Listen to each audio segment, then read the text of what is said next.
Well, hello everyone. Been waiting a long time to put this PowerPoint out. This is going to be a slideshow about the new raised bed garden that we built beside our shed last year. I got 6, 7 months ago. And just as another example of how you can garden in a small lot, really, in any place that you've got that's got good sun. So this is entitled Growing at Every Available Space on a Small Suburban Lot. And I have a little footnote here. We have a lot of deer here in North Georgia, so the fence is absolutely necessary if you want to have anything to eat yourself. And that is true. Even though we live in a neighborhood of sorts, we have a herd of 20 plus deer that run through here every day, not to mention that many plus turkeys. Turkeys aren't that bad. They don't get in the garden, but the deer are vicious. They're tearing it up.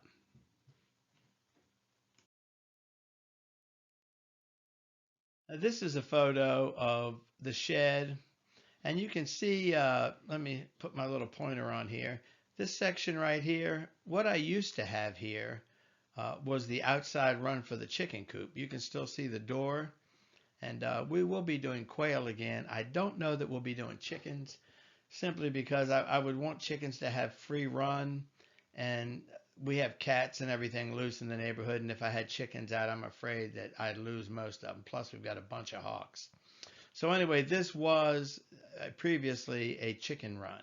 So the sun comes across this way. Most of the day, it's getting excellent sunlight right up against the building here.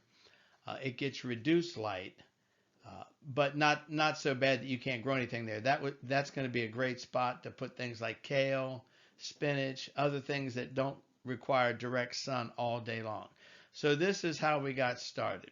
Choosing the best spot to plant your raised bed garden is the first thing to do.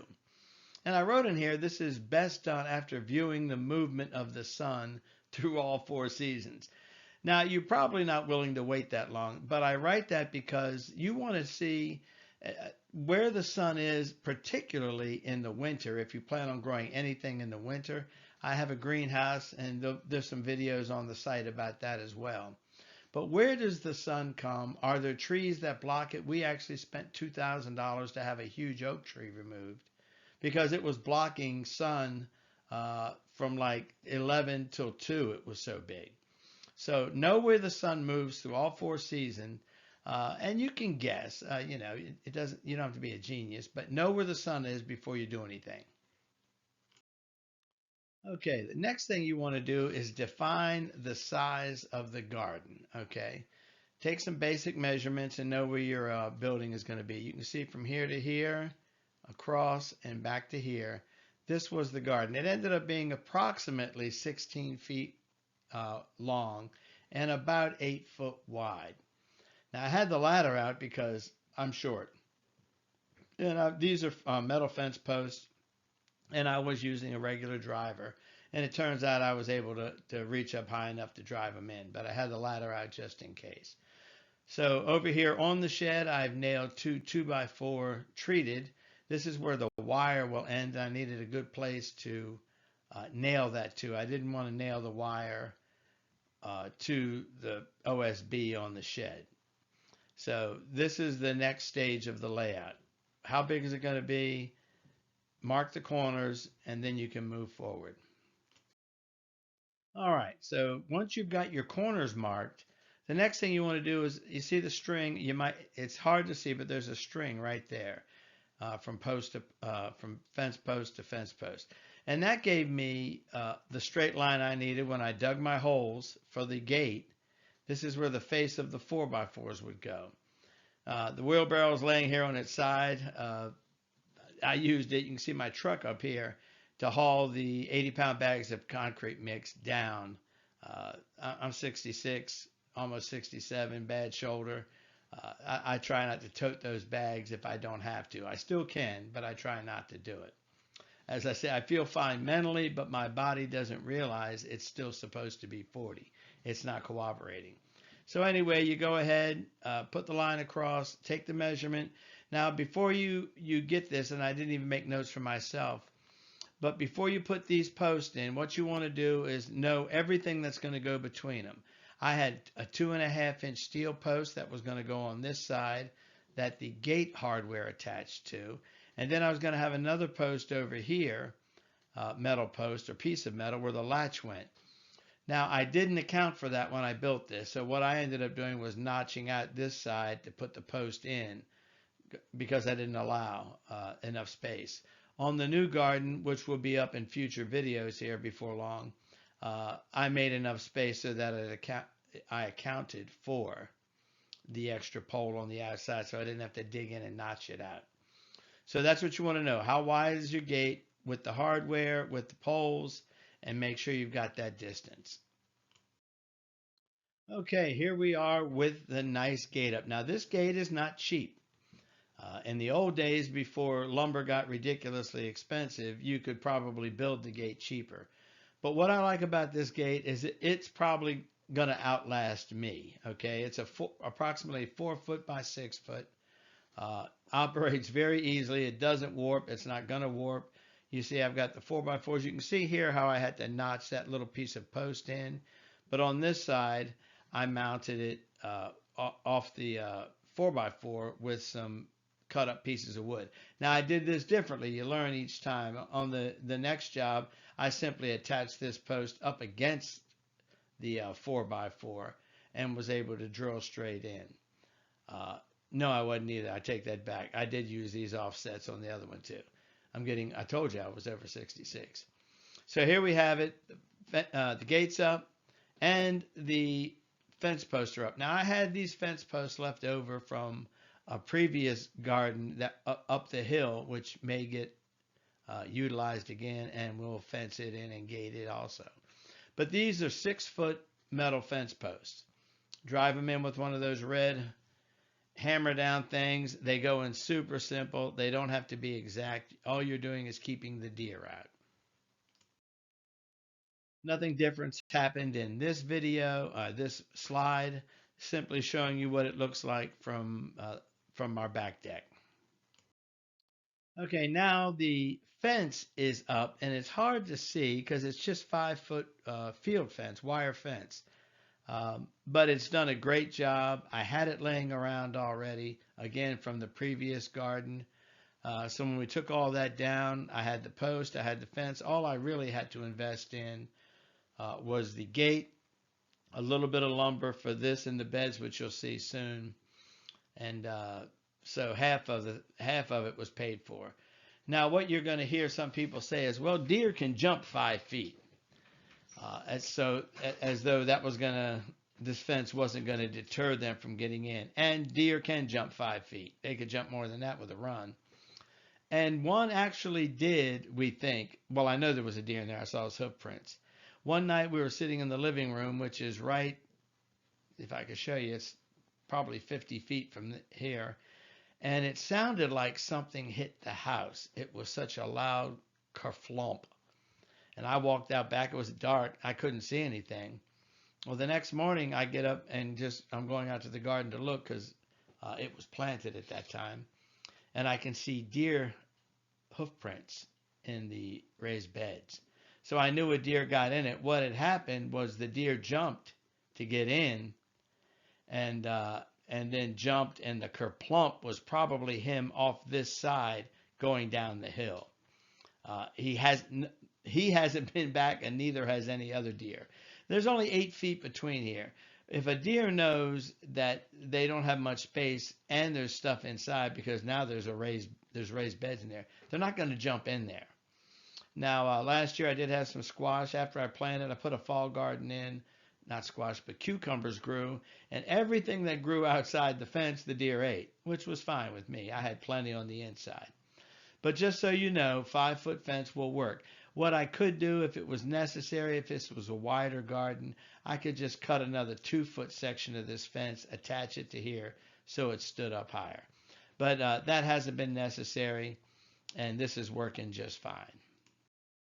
Okay, we're getting to the good stuff now. You can see here I've got the raised beds in. Again, this is about 16 feet, it's a little less. And I think once you get inside the garden, you're only working with about 15 feet. I've got two beds here that are about almost 12 feet long, not quite, and about 28 inches wide. And that left me enough room in the center for a walkway to work all the beds. The only one I have a little bit of a problem with is back here in the far corners. But I take a board and lay it across, and I can reach back there. So a lot can be grown if you've ever done any intensive gardening, can be grown in that little bit of space right there. So the gate opens up, you walk in, it's nice and comfortable. It's easy to grow in, and I'm going to show you that on the next slide. And here we are. These are the beds are now filled with mushroom compost, and I've used it in the past. I really like it. We got a local supplier. You know, you drive up, they take a skid loader and fill the back of your truck up basically. And 45, 50, 60 bucks, whatever it is, it's far cheaper to buy it that way than it is to buy it in the bag. However, when you get home with the truck full of this, you have to unload it a wheelbarrow at a time. It doesn't come off as easy as it went on. And I forgot in the last slide to mention, with the price of lumber being what it is now, and the fact that even the treated wood will eventually decay, I'm changing over to cinder block, 4 by 16-inch cinder block. I'm going to show you that in a slide here in a couple of minutes. But this was the garden, all filled with compost. I didn't get a picture of planting, but after this I put cabbage in, spinach. The cabbage didn't do well. It lasted, but cabbage is tough around here. Bugs are brutal. Uh, the spinach worked great. I had carrots on this side and cucumbers up here. So the whole thing worked well. This picture I just took, since I didn't have one when I originally did the gravel, I wanted to show you what it looked like with the gravel. So it's really a nice, neat garden. Something that I've rarely done is a neat garden.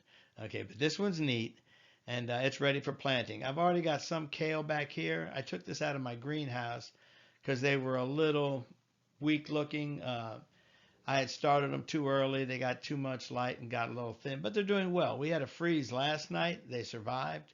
We're going to have a freeze again tonight. It's 9 April. So we'll see how they do. I'm not really worried about it if they don't do well. I can plant kale by the seed as well. I just love planting early because I can't wait. I've got a slide here. We built a new compost box. I'll show you that next. Okay, this is a compost box I built to replace. We had a plastic one over here that was about 10 years old. It was falling apart. However, it did a great job of making compost. And we used it for 10 years and dug a lot of compost out of it. Never smelled. It always did what it was supposed to do. And but it was falling apart. My wife didn't like it, and so I built one. And actually, mine's a bit uglier. But there's a reason. I ran out of plywood, so the top was a little short. You see it off here. It's because of the hinges that I had to use. I just used what was around. But this is 2 foot by 4 foot and holds twice as much as the old one did. And I've already got it half full. Really excited about compost. And if you're out in the country and you can do this, I highly recommend it because it does make great gardening soil. So if you can have the compost bin, you should do it. Got holes drilled in the top to let the rain in. There's some cracks around the edges, so it doesn't smother. It gets good ventilation. I've got these holes I cut in the front, the same identical holes in the back, and the bottom is covered in this same hardware cloth to keep the moles out. We have moles worse than the deer. Back here you see my greenhouse. I have another video on the site that shows the greenhouse in more detail. I highly recommend you go take a look at it. Now I mentioned that I was going to be using cinder block in the future. This was my first test with it. No, that's not perfectly straight, and there's a little jump up here. I intended to dig it all down level, and once I got started, I said, there ain't no way, I can't do that. So this is the new garden. There'll be videos coming up on that. The fence is already up. This is twice, maybe 3 times the size of the other one. And you can see right through here, I've got peas and radishes. I've got 140 pea plants, and there's a fence in there to act as lattice that they'll be coming up. They're doing great right now. But anyway, I put these down, and I don't have the name of it here with me, but I used a caulk gun size tube of glue that from Home Depot, made for block. And I glued them all together and was figuring I'd come out the next morning and knock them apart. Well, they're solid as a rock. In fact, this little board, piece of treated plywood, I glued it to it just to keep the dirt in. Man, it's on there for life.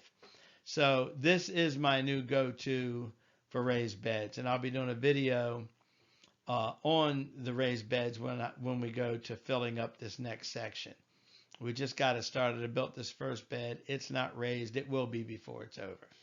So the nice thing about the block, they don't rot. The bugs don't eat them, and this glue holds well. So it's going to be a great place for flowers. My wife's going to be putting flowers in there, and we're going to put some hot pepper plants in here. The deer don't eat hot peppers. You're going to have to check out, if you're in the country, figure out what your deer will eat and what they won't eat. We had some bell peppers that did fairly well. The deer didn't eat them all. They will destroy okra, any beans. Depends on the tomatoes. They can get funky. So we decided, forget it. We're not going to second guess the deer. We're just fencing it all in. So that's where we are with that. Well, that wraps up the PowerPoint video. I want to call it a video, but it's a PowerPoint. And we're Small Lot Farms. We want to thank you for taking the time to watch this presentation. And we do hope that it helps you in some small way to build your next garden project. We have a website, smalllotfarms.com, and I've started putting articles on it. It's going to take a while to build it. I will be getting quail, rabbits again, and probably a few chickens. So the site's going to be dedicated to lawn and garden, chickens, quail, rabbits, and then just basic outdoor living as far as the website goes. The same thing will be happening here on this YouTube site. So these are the things, the topics that we'll be covering.